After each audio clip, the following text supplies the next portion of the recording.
A bombshell class action lawsuit was just filed against the BC government and Ottawa over safer supply. The plaintiffs are the families of two girls who developed opioid addictions due to diverted safer supply hydromorphone.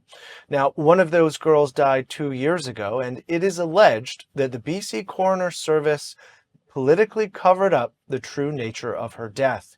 Joining us now is Adam Zivo, columnist for the National Post and founder of the Center for Responsible Drug Policy. Adam, thank you for joining us.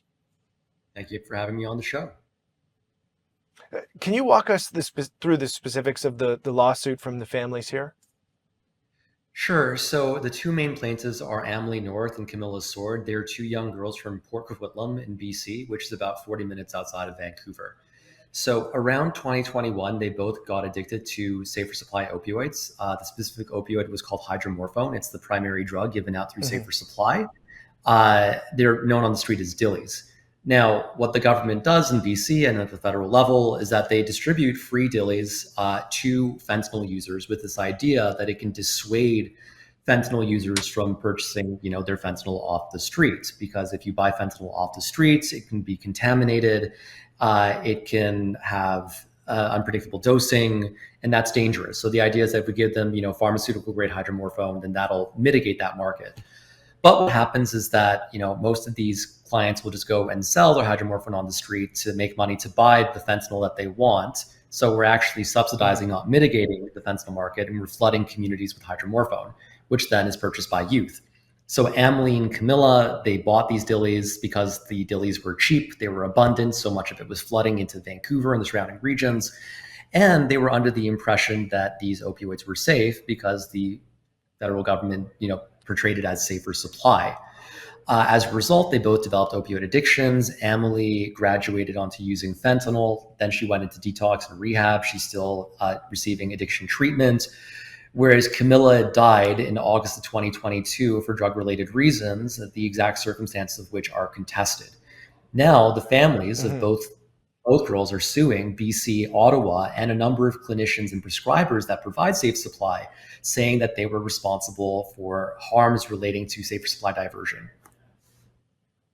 And why exactly are the families, or why is it alleged that the coroner's office in BC covered up the true nature of that girl's death? So that part is complicated. So Camilla, when she died, they did a toxicology report showing that there was MDMA, cocaine, and hydromorphone in her blood. That's what they verbally told her father, Greg. Physicians who heard that made the assumption that she died of hydromorphone because it is incredibly rare for someone to die of an MDMA or cocaine overdose, especially if they're young, unless they have cardiac issues. So then in May of 2023/June of 2023, I reported on Camilla Sword's story and, reported that her father and her friends all said that she and her friends were using safer supply opioids. That put her story on the political map and made her story very high profile. And her written death investigation was not released for quite some time, and usually takes about a year to release it. But they finally released the death investigation to Greg, the father, on December 20th or 21st of last year, and said you have 10 business days to reply, which is really suspicious, that kind of timing. And they said that Camilla had died of cardiac arrhythmia caused by cocaine and MDMA. And I sent that to a number of physicians. I sent that to a former senior coroner.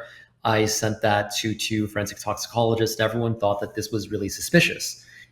There were a few different reasons here. So first of all, her body was never sent for autopsy. In BC, they only send about 15% of overdose deaths to autopsy versus other provinces where almost every single overdose death is sent to autopsy. So there is no way to prove that she died of cardiac arrhythmia, especially without an autopsy. The coroner who I spoke with said that cardiac arrhythmia is kind of like the fallback death when you don't actually know what killed someone. It's like the BS death. And then to say that cocaine and MDMA caused it, that was really weird. The cocaine levels in her blood were really low. In fact, there was no cocaine, just the metabolites, which is the byproduct of metabolizing it, and that was in low levels. And the MDMA was 90% normal toxicity levels. The toxicologist who I spoke with said that in a case like this, a complex polysubstance death, the best practice is to list every drug as causing death, which means that they should have said that hydromorphone was a cause of death. The coroner also said that they couldn't find a connection to safer supply Their protocols stated that they should have interviewed the friends and family who would have told them that she was accessing safer Hmm. supply. But for some reason, they didn't follow their protocols, even though it was being reported in the national media that this is what friends and family were Yes. saying. So they didn't follow the protocols. They said, we can't find any connection to safe supply because they didn't look. Thank you very much for your time, Adam.